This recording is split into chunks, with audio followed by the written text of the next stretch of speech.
So all the work that King Solomon did on the house of the Lord was completed. Then Solomon assembled the elders of Israel and all the heads of the tribes, the leaders of the fathers' households of the sons of Israel, to bring up the ark of the covenant of the Lord from the city of David, which is Zion. All the elders of Israel came, and the priests carried the ark. Then the priests brought the ark of the covenant of the Lord to its place in the inner sanctuary of the house, into the Holy of Holies, under the wings of the cherubim. Now it happened that when the priests had come out of the holy place, the cloud filled the Lord's house. So the priests could not stand in their positions to minister because of the cloud, for the glory and brilliance of the Lord had filled the Lord's house, the temple. Then Solomon said, "The Lord has said that he would dwell in the thick darkness of the cloud. I have certainly built you a lofty house, a place for you to dwell in forever." Ezekiel the prophet wrote, "He, God, stretched out the form of a hand and took me by a lock of hair on my head. And the Spirit lifted me up between earth and heaven and brought me in the visions of God to Jerusalem.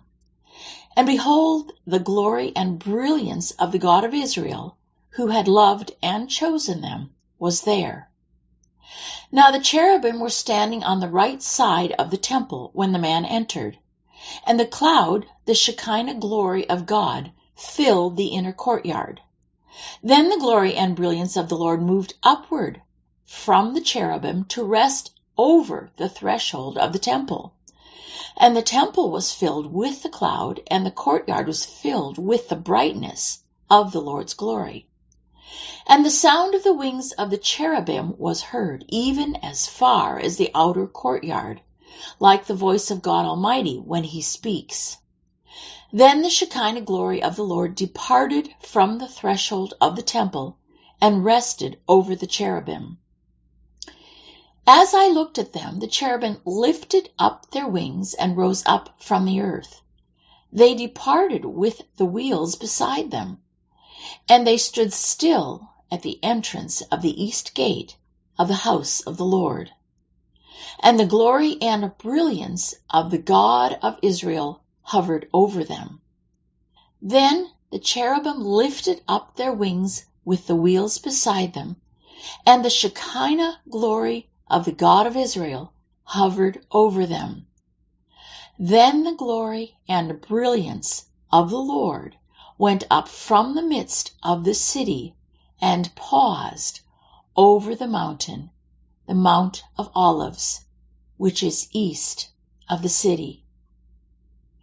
The Son Jesus is the radiance and only expression of the glory of our awesome God, reflecting God's Shekinah glory, the light being the brilliant light of the divine, and the exact representation and perfect imprint of his Father's essence, and upholding and maintaining and propelling all things, the entire physical and spiritual universe, by his powerful word, carrying the universe along to its predetermined goal.